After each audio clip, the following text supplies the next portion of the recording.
मेरठ में कैबिनेट मंत्री स्मृति ईरानी ने लोकसभा चुनाव से पहले मेरठ में महिला सम्मेलन के जरिए मतदाताओं को साधने का प्रयास किया। उन्होंने इस दौरान राहुल गांधी पर बड़ा आरोप लगाया, साथ ही बसपा पर भी निशाना साधा।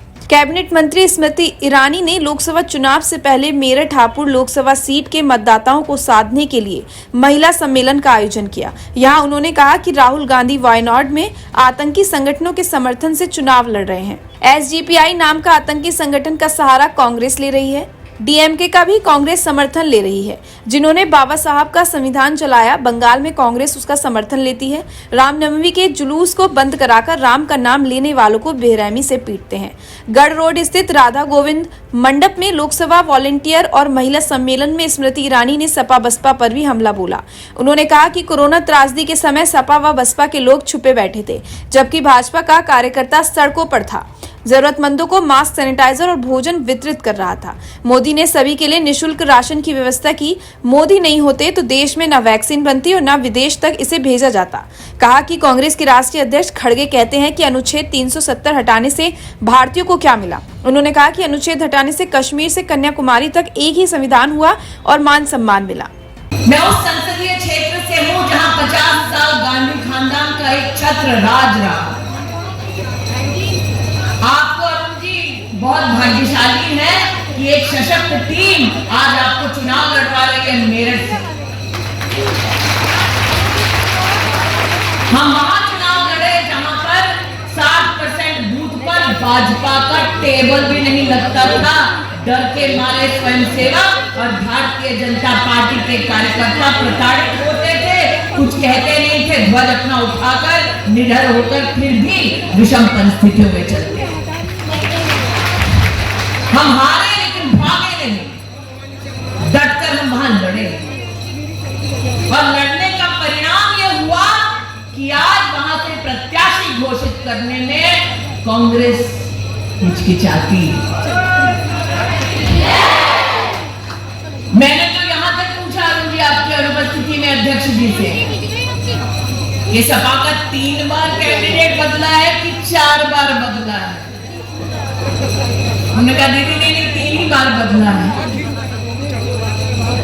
फॉर्म भरने की तारीख समाप्त नहीं होती तो क्या पता और बदल जाता। तो आपके यहाँ पर सपा उम्मीदवार पे उम्मीदवार बदल रही है, मेरे यहाँ पर कांग्रेस उम्मीदवार अभी घोषित नहीं कर रही है। लेकिन उम्मीदवार घोषित ना करना मैं मीडिया के बंधुओं से विशेष कहना चाहती हूँ, उसमें हिचक मात्र एक है, क्योंकि पहले उन्हें वायनाड का चुनाव लड़ना है, फिर उत्तर भारत आना है। और वायनाड में वो कैसा चुनाव लड़ रहे हैं? वायनाड में पीएफआई नाम का आतंकी संगठन है जिस पर प्रतिबंध लगाया है भारत की सरकार ने। उसके राजनीतिक नेताओं के समर्थन से राहुल गांधी वायनाड में चुनाव लड़ रहे हैं। और जितनी बहनें और फर्स्ट टाइम वोटर यहां बैठे हैं, मैं चाहती हूं कि वो ध्यान से सुने कि आतंकी संगठन क्या है। एसडीपीआई नाम के संगठन ने केरल में हर जिले में हिंदू नेताओं की लिस्ट बनाई है जिनका वो वध करना चाहते हैं। आप सोचिए, आज गांधी खानदान चुनाव लड़ने के लिए आतंकी संगठन के राजनीतिक नेताओं का समर्थन लेने को तैयार है, जो फेरिस्त बनाते हैं हिंदुओं की हत्या की। और इसीलिए आपको सोचना है। स्मृति ईरानी ने कहा कि अरुण भाग्यशाली हैं जो उन्हें यहाँ मेरठ में मजबूती मिली। बच्चे से लेकर बच्चा जब बड़ा होता है, पहली बात तो जन्म होता है तो माँ देती है, बच्चे को कुछ चाहिए होता है बड़ा होने के लिए तो माँ देती है, कुछ उसे सिखाती है तो माँ सिखाती है। यानी हर काम जो है ना वो दुनिया में, इस समाज में, दुनिया में महिला करती है।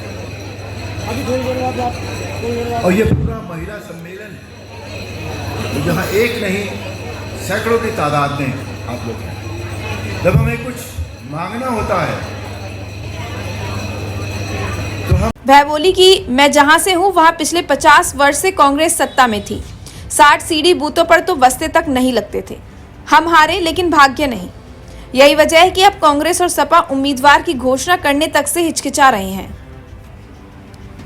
आप तमिलनाडु जाके कांग्रेस पार्टी के समर्थक देखे तो वो लोग हैं तमिलनाडु में डीएमके के जिन्होंने बाबा साहेब अम्बेडकर का संविधान सरेआम जलाया।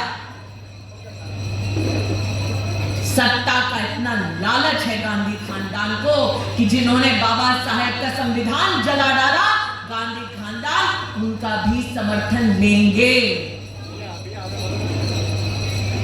बंगाल में किसका समर्थन लेंगे? बंगाल में गांधी खानदान कांग्रेस के नेता उनका समर्थन लेते हैं जो राम नवमी का जुलूस निकालने वाले, राम भक्तों के ऊपर पथराव करते हैं, राम का नाम लेने पर लोगों को प्रताड़ित करते हैं। सरेआम बंगाल में जो नौजवानों को मौत के घाट उतार कर उनकी लाशों का प्रदर्शन करते हैं, ऐसे लोगों से कांग्रेस के नेता समर्थन लेते हैं। आज इसीलिए सभागार में हर नागरिक से कहने आई, जब अरुण जी कहते हैं वोटिंग के दिन जाकर वोट दो एक एक, आपको आज सावधान करने आई। आपका वोट क्या मायने रखता है? जिंदगी और मौत के बीच का अंतर है आपका वोट। आपका वोट क्या मायने रखता है? संविधान के संरक्षण और संविधान को जलाने वालों के बीच का फर्क है आपका वोट।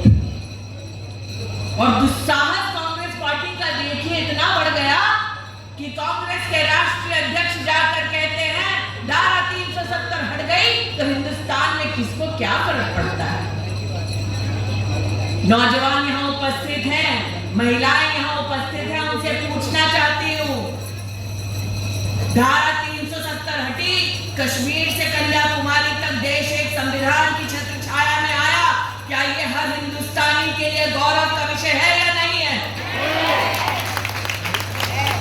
उस जम्मू कश्मीर में जहां पर देश के हर गांव, हर शहर, हर प्रदेश की माताएं बहनों ने अपने बच्चों को सर पर तिलक लगाकर देश की फौज में भेजा और हमारी देश की सेना में जितने लोग उस मिट्टी के संरक्षण के लिए वीर गति को प्राप्त हुए, ऐसे जम्मू कश्मीर के बारे में धारा 370 हटाने के बारे में कांग्रेस पार्टी के अध्यक्ष के ये शब्द आपको बताते हैं कि आज इंडिया अलायंस का क्या हाल है। इसलिए आज भारतीय जनता पार्टी की हर न्यूज अपडेट के लिए डिस्क्रिप्शन बॉक्स में दिए हुए लिंक से ज्वाइन करें रॉयल बुलेटिन का व्हाट्सएप ग्रुप और पाएं हर खबर सबसे पहले अपने व्हाट्सएप पर। अपने आसपास की खबरों के लिए सब्सक्राइब करें रॉयल बुलेटिन और इस वीडियो पर कमेंट के जरिए अपनी राय देना ना भूलें।